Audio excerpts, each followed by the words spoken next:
Sean todos bienvenidos a este nuevo encuentro con la palabra de Dios. En este día vamos a compartir el texto del Evangelio de San Lucas en el capítulo 15, versículos 11 al 32, en esta parábola que todos conocemos como el Hijo Pródigo.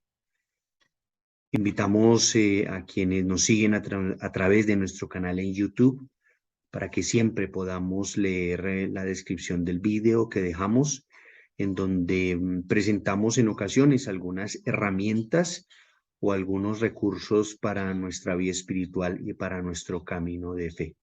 Sean todos bienvenidos. El objetivo que nos planteamos para nuestro encuentro: identificar algunos elementos que nos ayuden a comprender un poco más profundamente esta parábola del Hijo Pródigo. Muchas veces podemos nosotros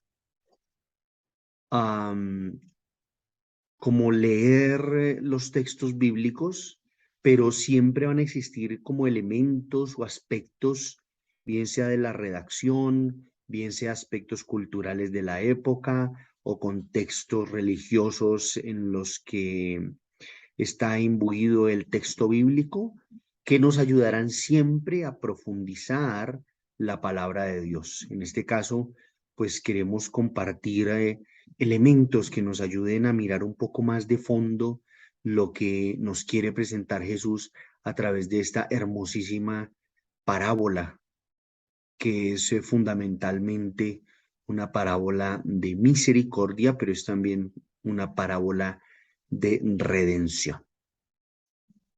Presentemos ante Dios nuestro corazón, presentémosle a Él nuestra vida, presentémosle a Él nuestros sueños, presentémosle a Él nuestros proyectos, la vida de cada una de nuestras familias, la vida de nuestros amigos.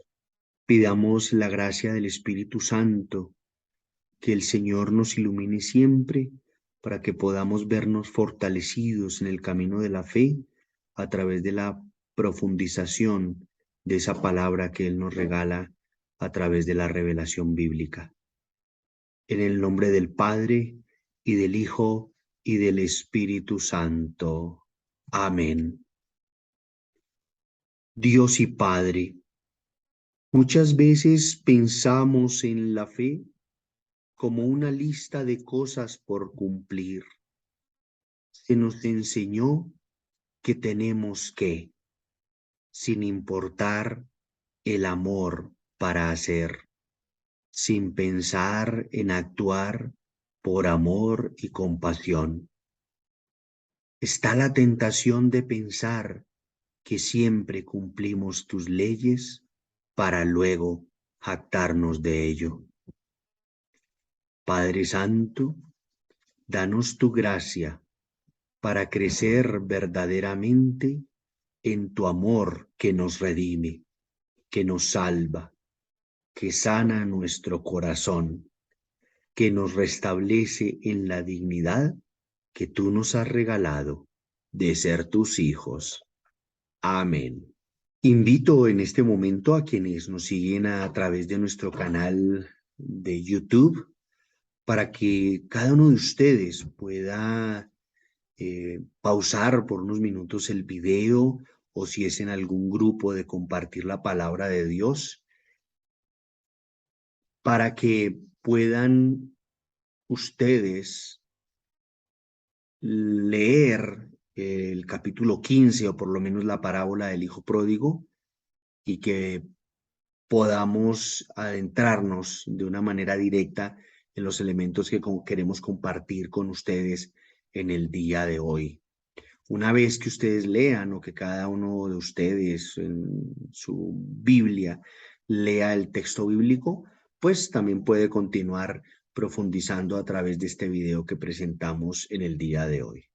Queremos presentar un brevísimo contexto de esta parábola del Hijo Pródigo en el capítulo 15 de San Lucas.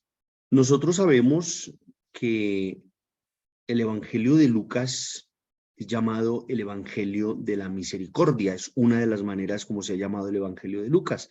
Es también llamado el Evangelio del Espíritu Santo, pero encontramos unos textos que son propios de Lucas, como esta parábola del hijo pródigo, que solamente la encontramos en este texto de Lucas, y pues es uno de los elementos que hacen que sea llamado el Evangelio de la Misericordia.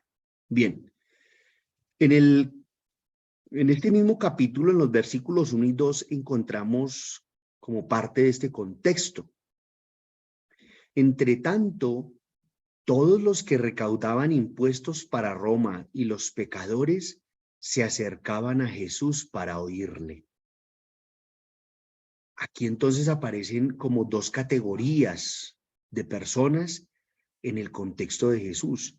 Los que recaudaban impuestos para Roma, que eran tildados pues de pecadores públicos. Entonces recaudaban impuestos, cobraban de más, robaban, etcétera. Y los pecadores, los señalados como pecadores. Entonces ellos se acercaban a Jesús para oírle. Siempre me ha llamado a mí la atención cuando el Evangelio nos habla que ellos se acercaban a Jesús para oírle. Me gusta imaginar la manera como Jesús les hablaba, la manera como Jesús compartía con ellos. Es increíble.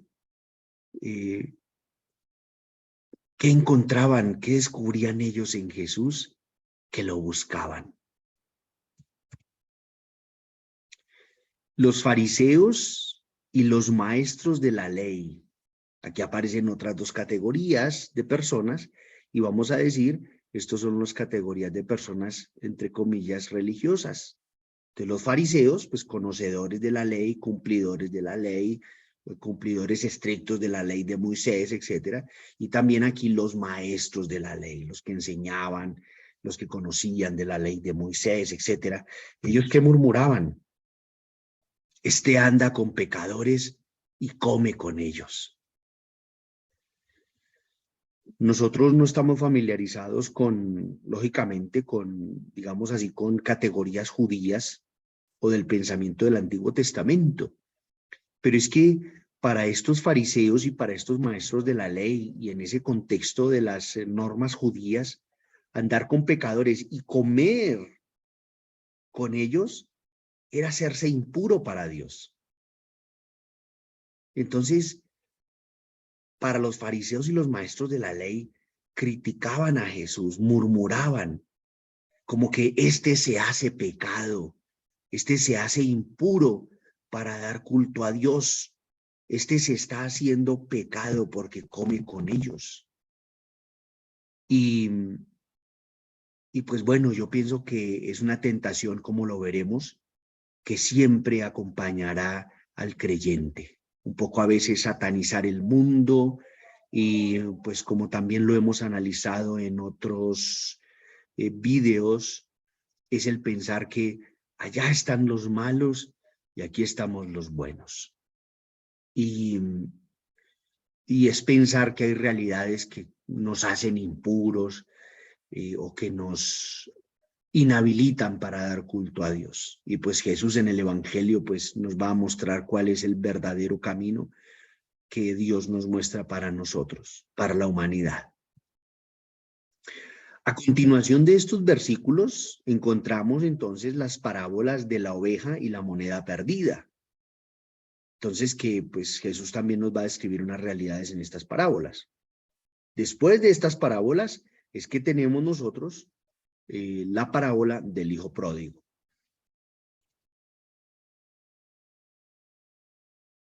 Entonces, esta palabra pródigo es el verbo prodigar.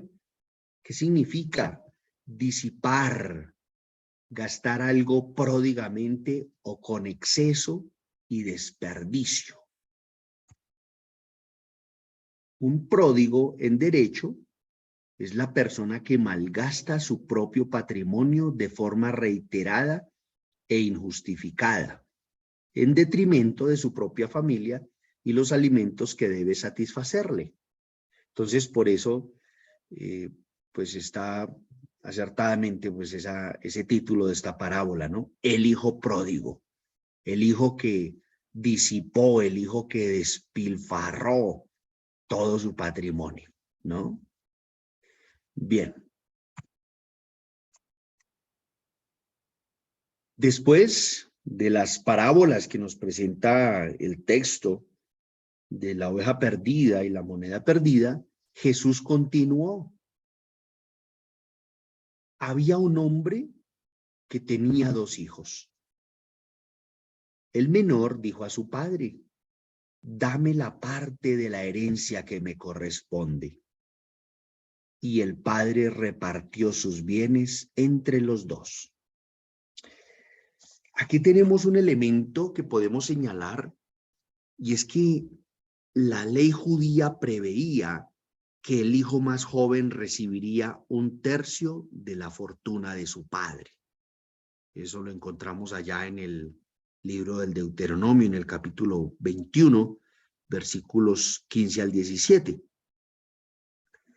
Y aunque la división de las propiedades del padre podía hacerse en vida, los hijos no accedían a la herencia hasta después de la muerte del padre. Conociendo estos datos, la inmensa bondad de Dios representado en el padre de la parábola está ya insinuada desde el comienzo del relato. Entonces, pues, este padre pues está simbolizando pues a Dios, o está personificando a Dios, y pues aunque estos hijos no tenían derecho a su herencia porque su padre aún vivía, pero él les repartió los bienes. El hijo menor juntó todos sus haberes y unos días después se fue a un país lejano. Esta dimensión también es muy humana. Este hijo menor quería irse a un país lejano y podríamos intuir muchísimas circunstancias, deseos en el corazón de este hijo menor. Quería estar lejos de su padre o de su casa, o quizás quería libertad, o quizás quería sentirse libre, quizás quería sentirse realmente que hacía lo que quería, etc. Es una situación como muy del corazón del hombre. Se fue a un país lejano. Allí malgastó toda su fortuna viviendo como un libertino. Algunas otras traducciones pues nos dicen que malgastó su fortuna viviendo de una manera desordenada. Cuando ya había gastado todo, sobrevino en aquella región una escasez grande y comenzó a pasar necesidad. Fue a buscar trabajo y se puso al servicio de un habitante del lugar que lo envió a su campo a cuidar cerdos. Entonces, aquí aparecen como 2 elementos que podemos como a nivel general resaltar. El tema de la gran escasez que sobreviene sobre aquella región, y el otro elemento es que este hombre va a buscar trabajo, este hijo fue a buscar trabajo y un habitante del lugar lo envió a sus campos a cuidar cerdos. Esto también quiere indicar un poco en el texto, pues como la condición tan profunda de necesidad y de miseria, pero también como de verse despojado de todo de este hijo. Y pues también todo lo que significa en el mundo judío los cerdos. Entonces, es un elemento que quiere como resaltar o subrayar la situación de este hijo menor. Entonces empieza a pasar necesidad y lo único que lo mandan o encuentra trabajo es cuidar cerdos. Hubiera deseado llenarse el estómago con la comida que daban a los cerdos, pero no se lo permitían. Otras traducciones dice que él quería llenarse o quería comer de la comida que daban a los cerdos, pero no se lo permitían. Entonces, nuevamente aparece subrayada aquí la terrible situación de necesidad, de miseria, de hambre por la que estaba pasando este hijo. Y pues lógicamente aquí pues como que son más importantes los cerdos y pues él hubiera deseado llenarse con esa comida, pero no se lo permitía. Finalmente, recapacitó. Aquí cuando el texto dice que recapacitó, es el tema de que este joven entró en sí mismo, reflexionó, como que algo lo hizo que entrara en su corazón y concluye, ¿cuántos asalariados de mi padre tienen pan de sobra mientras yo aquí me muero de hambre? Me pondré en camino, regresaré a casa de mi padre. Me parece hermosa esta expresión, regresaré a casa de mi padre. Y él, pues, reconoce lo que ha hecho. Padre, he pecado contra Dios y contra ti. Ya no merezco ser llamado hijo tuyo. Aquí como que él reconoce que ha perdido esa condición de hijo. Pidió su herencia, eh, la despilfarró completamente y aparte de eso, pues estaba pasando una terrible necesidad. Entonces, voy a trabajar para ti. Trátame como a uno de tus jornaleros. Ahora bien, en algún comentario que encontré en una ocasión del Papa Benedicto XVI, me pareció hermosísima la enseñanza que nos transmitía el Papa Benedicto haciendo interpretación de este texto bíblico. Y él decía, este hijo no regresó, no decidió regresar a la casa de su padre por amor. Él decidió regresar por un interés egoísta. Se estaba muriendo de hambre. Y entonces sí, reconocía su pecado. Iba a volver donde su padre. Ya no se consideraba o ya no, él consideraba que ya no merecía ser tratado como hijo, pero que al menos lo tratara como jornalero para tener que comer. Es un interés egoísta lo que lo lleva de regreso a la casa del padre.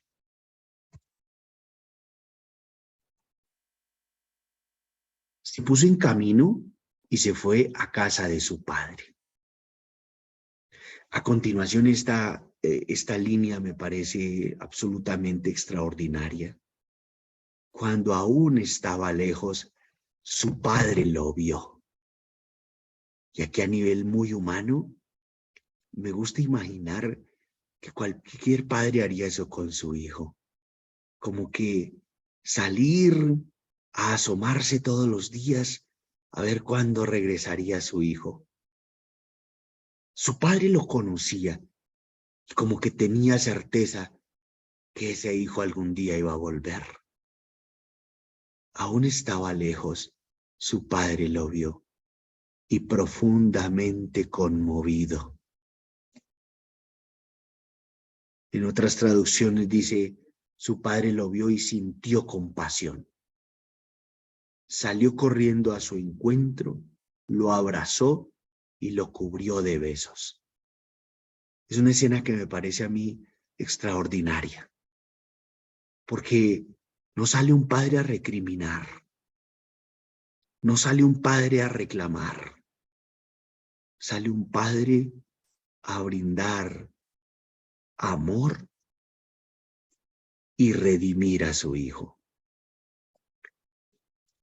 Esta imagen que tenemos acá es la famosísima imagen de Rembrandt.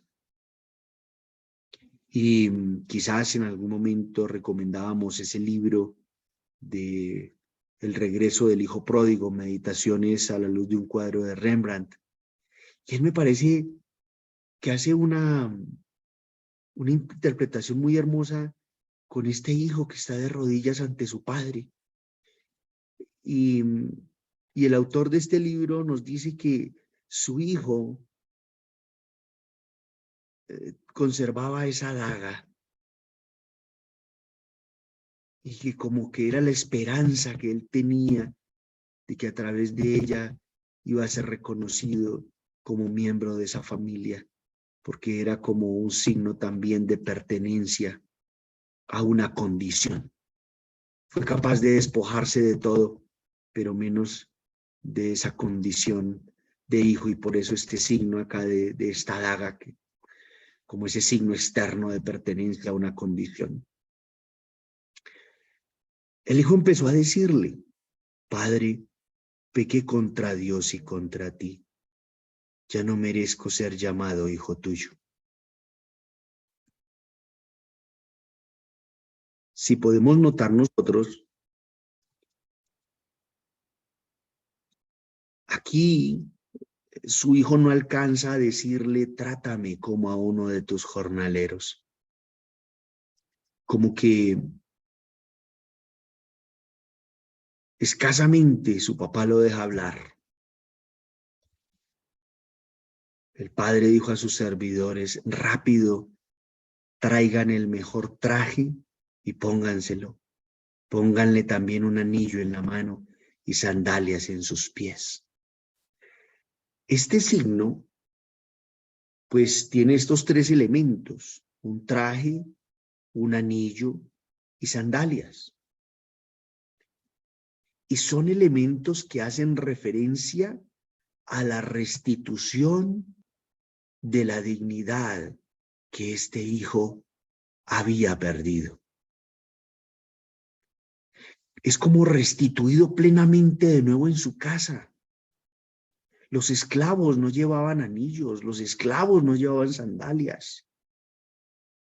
Y entonces, cuando su padre pide estos elementos, un traje, un anillo y unas sandalias, es porque definitivamente lo está rescatando, lo está reincorporando nueva y plenamente a la vida de su familia, lo está restaurando, lo está redimiendo nuevamente a la condición a la que verdaderamente pertenece.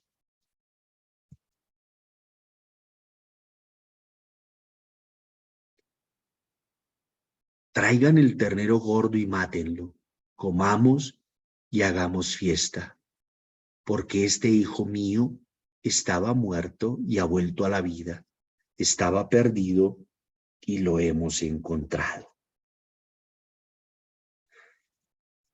Aquí subrayamos lo siguiente: se hace fiesta y este padre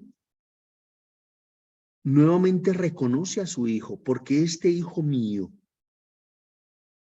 y aparece aquí como esta contraposición: estaba muerto y ha vuelto a la vida, estaba perdido y lo hemos encontrado.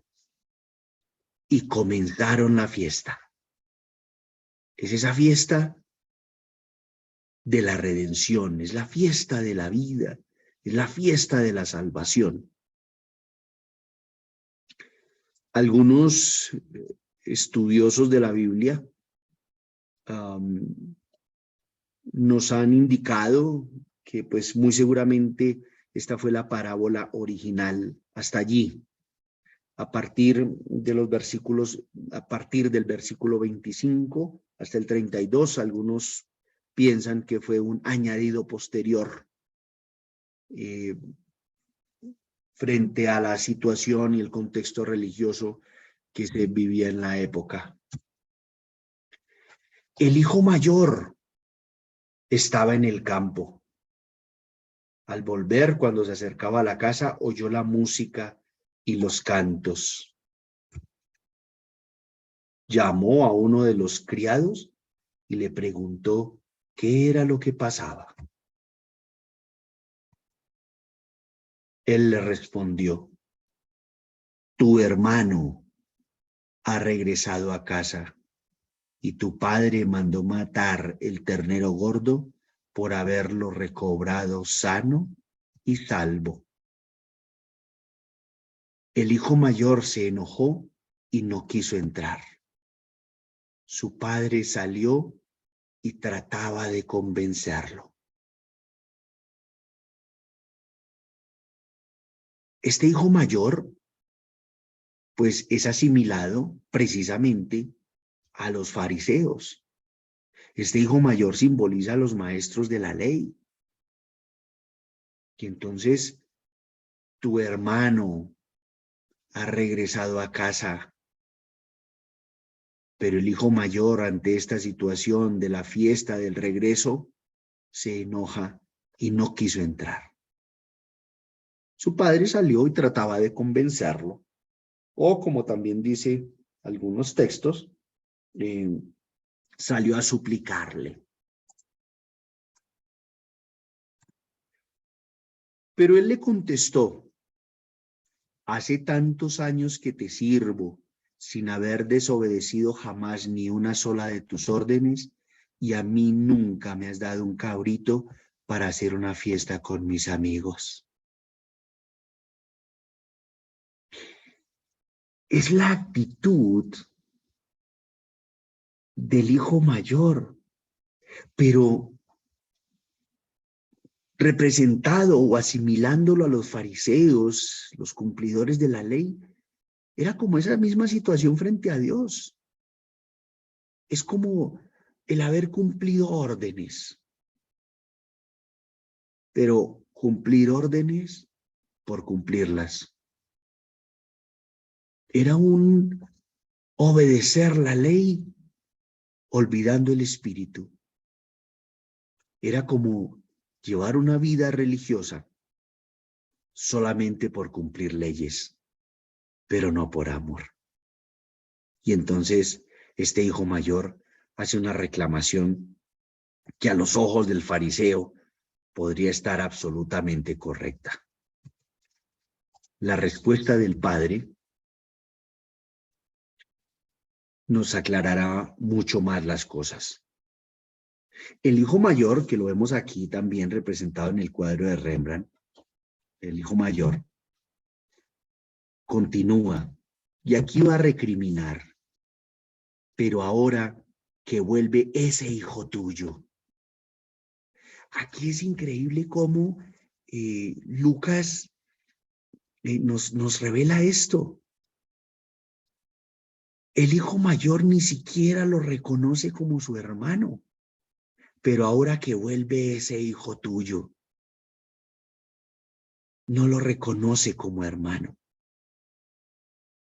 Y de paso, pues continúa recriminando que se ha gastado tus bienes con prostitutas, haces para matar para él el ternero gordo.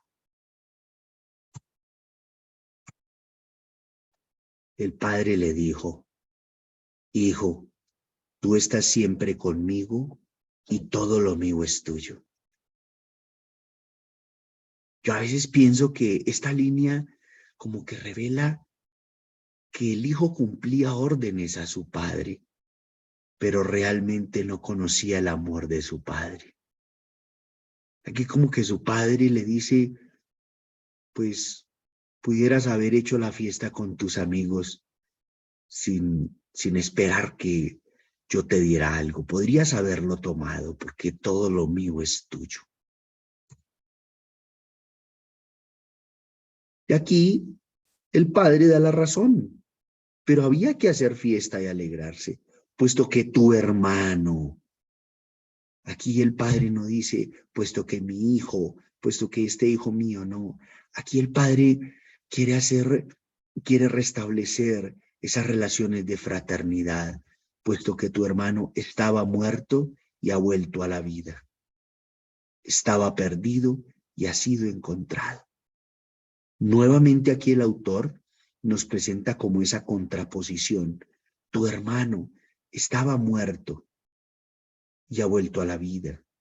Estaba perdido y ha sido hallado, como lo presentan también otras traducciones. Ciertamente, el sacramento de la reconciliación, el sacramento de la confesión, pues una de las maneras como se conoce el sacramento es como el sacramento de la misericordia, ¿no? Y el sacramento precisamente es signo de esa redención de Dios, de esa salvación de Dios para nuestra vida. Entonces, cuando nosotros celebramos el sacramento de la reconciliación, pues indudablemente es un volver al Padre. Es un volver al amor de Dios, es un regresar a la casa a la cual pertenecemos, ¿no? Y precisamente, pues el sacramento de la reconciliación, pues es ese signo en nuestra vida de la misericordia de Dios, ¿no? Me parece que a mí el tema de los signos y los sacramentos, pienso que es una riqueza gigantesca que tenemos y ciertamente muchas veces podemos nosotros preparar una confesión pues leyendo esta parábola, porque pues indudablemente pues tiene ese, como esa dinámica, ¿no? Ese entrar en nosotros mismos, reconocer nuestras faltas, reconocer que nos hemos alejado, reconocer que hemos querido buscar una libertad imaginaria en un país lejano, etcétera, pero es volver siempre al amor del Padre, ¿no?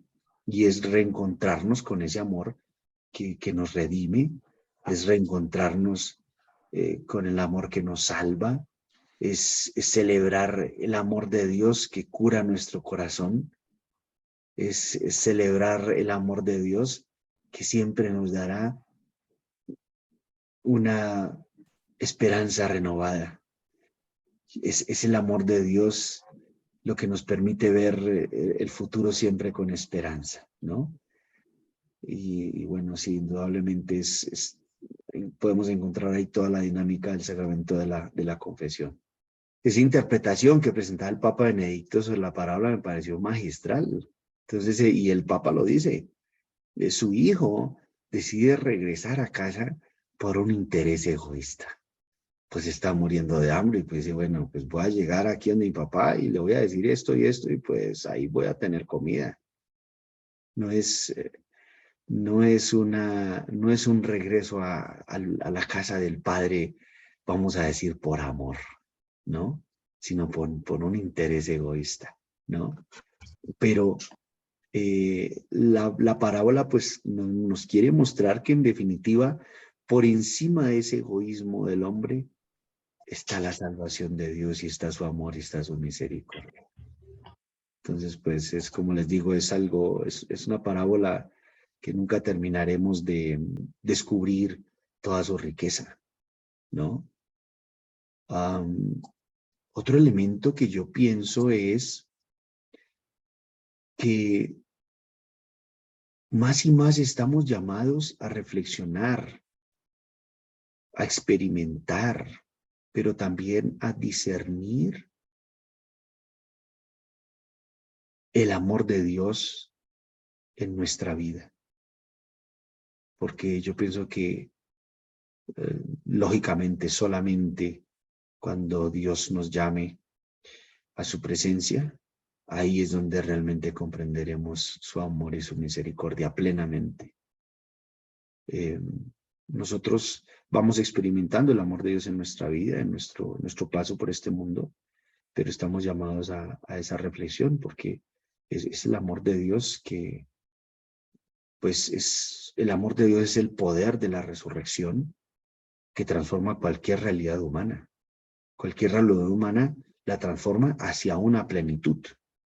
Cualquier realidad humana que a la luz de la lógica humana sea de fracaso, ante el amor de Dios no es un fracaso, porque Él redime esa realidad, Él redime esa circunstancia. Y por eso yo pienso que estamos llamados a crecer más y más en ese analizar nuestra vida a la luz del amor de Dios y lo que eso significa. Queremos compartir con ustedes unos elementos muy breves y también muy básicos para nuestra vida espiritual. En primer lugar, esta parábola es por excelencia de misericordia. Jesús quiere mostrarnos ese infinito amor de Dios por el hombre.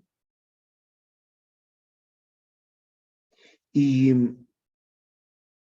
yo pienso en lo siguiente. Cuando Jesús nos habla, y lo escuchamos nosotros siempre en la celebración eucarística, cuando Jesús habla de la alianza nueva y eterna, lo hemos dicho también, es una alianza nueva porque es una alianza en el amor. Y es una alianza eterna porque en ese misterio pascual Dios nos ha revelado su amor para siempre.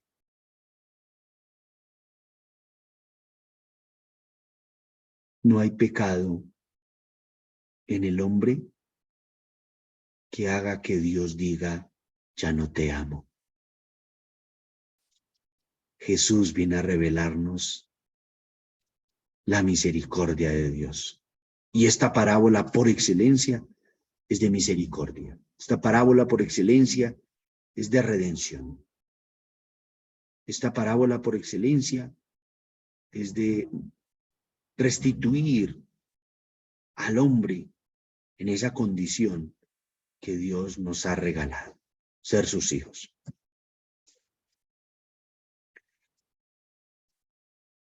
En esta parábola también encontramos que el amor de Dios todo lo redime. No podemos ser hombres desesperanzados del amor y la misericordia y la gracia de Dios. No podemos ser hombres desesperados. No podemos ser hombres sin esperanza. ¿Por qué? Porque el amor de Dios todo lo redime. Es necesario el regreso del hombre a Dios con un corazón abierto a su amor, un corazón abierto a su redención. Es necesario que el hombre abra su corazón, acepte, reconozca ese amor de Dios. Es parte del proceso. Y así como Jesús, en la primera proclamación del reino, allá en el capítulo 1 de San Marcos, abandonen el mal camino, vuelvan a Dios. Es esa conversión, es ese volver a Dios, ese regresar a su amor, como este hijo. Este hijo decide regresar donde su padre y reconoce en su corazón que ha pecado, que ha perdido su dignidad. No lo vemos en un primer momento que su hijo reconozca el amor de su padre, pero regresa a él.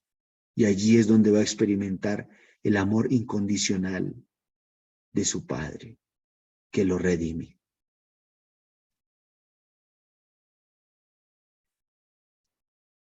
El fariseo cumplía la ley, no por amor a Dios, sino por jactarse de ello.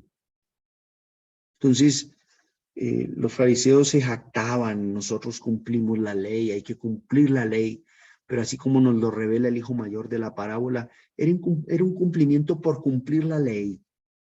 Siempre he cumplido tus órdenes. He estado contigo y nunca te he desobedecido jamás una orden tuya, y a mí nunca me has regalado ni siquiera un cabrito. Ahí este hijo mayor estaba simplemente diciendo, yo he cumplido la ley, pero desconocía el amor de su padre. Y yo pienso que estamos nosotros también llamados a crecer cada día en ese reconocer el amor de Dios, experimentarlo, pero también como experimentar esa redención, ese cómo Dios nos levanta de nuestras pequeñeces, de nuestras tristezas, experimentar cómo Dios nos levanta de lo que llamamos nosotros fracasos. Nos revela su amor, nos redime, nos restablece y nos vuelve a recordar que soy un hijo amado de manera incondicional. Y espera que, como dice también la parábola, me ponga en camino. Es el camino de regreso al amor de Dios, cada día, cada instante. Interesante que podamos cada uno de nosotros preguntarnos, ¿qué imagen tengo de Dios y de su amor? Y esto nos ayuda a crecer en nuestra relación con Dios. Entonces, a veces, como lo decíamos, podemos centrar nuestra experiencia religiosa en un cumplimiento de normas, dejando de lado la misericordia, como nos lo dice Jesús en el Evangelio, dejando de lado el amor. Les invito para que podamos nosotros escribir nuestra respuesta. ¿Qué imagen tengo de Dios y de su amor? Lógicamente, esto también depende de lo que hayamos recibido nosotros en nuestra familia, en la catequesis, en predicaciones, etcétera, pues todo esto influye. Pero estamos llamados a crecer en ese conocimiento de Dios, estamos llamados a crecer en ese experimentar su amor y su misericordia. Siguiente elemento, siempre estará la tentación del fariseo para cada uno de nosotros. Y es una tentación, pues, que nos va a acompañar siempre como creyentes.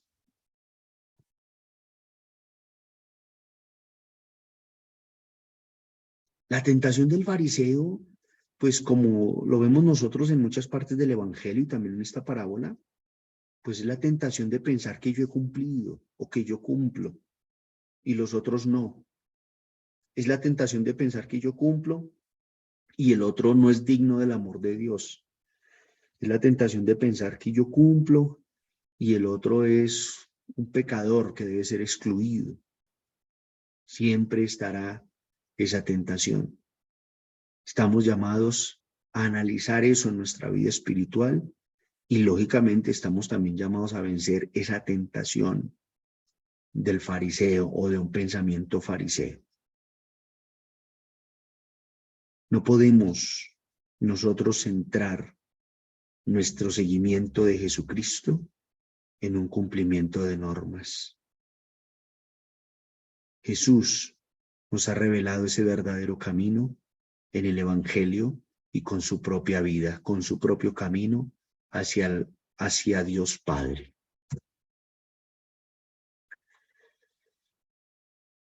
El siguiente elemento es que el hijo menor reconoció el amor de su padre.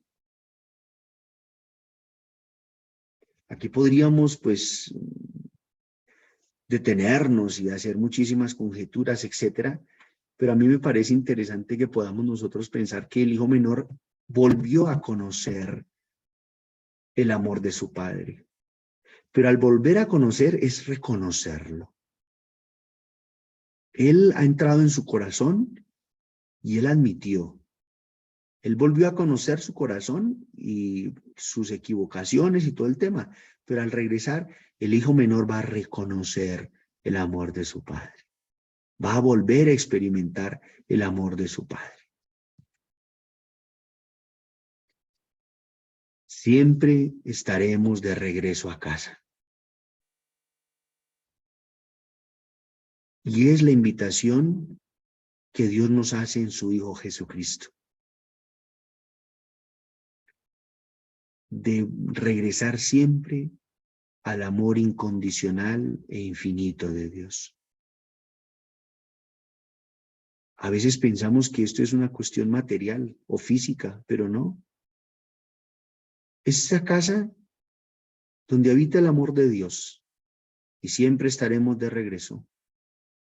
Siempre estaremos en deuda, pero siempre seremos bienvenidos por el amor de Dios, porque Él siempre también nos aguarda. Así como este Padre misericordioso que salía todos los días a mirar el horizonte en espera de descubrir la silueta de su Hijo que volvía. Así es Dios. Siempre nos aguarda. Un día iremos de regreso a casa, a la plenitud del amor de Dios en la eternidad. Allí será el regreso definitivo al amor de Dios. Padre Santo, te pedimos que nos concedas crecer siempre en la humildad. Ayúdanos a reconocer la pequeñez de nuestro corazón. Ayúdanos a reconocer la realidad de nuestra vida. Pero también danos la gracia para regresar siempre a tu amor y a tu misericordia. Concédenos crecer siempre en la alegría y la confianza de ser tus hijos. Y también muéstranos el camino para que también podamos nosotros vivir la misericordia con los demás. Somos también tus hijos pródigos, pero que volvemos a tu amor, que regresamos a tu misericordia y que nos ponemos en tus manos, porque tu amor nos redime, nos salva, nos sana, nos cura, nos levanta. Te damos gracias, oh Señor, por este encuentro con tu palabra, que es encuentro con tu amor.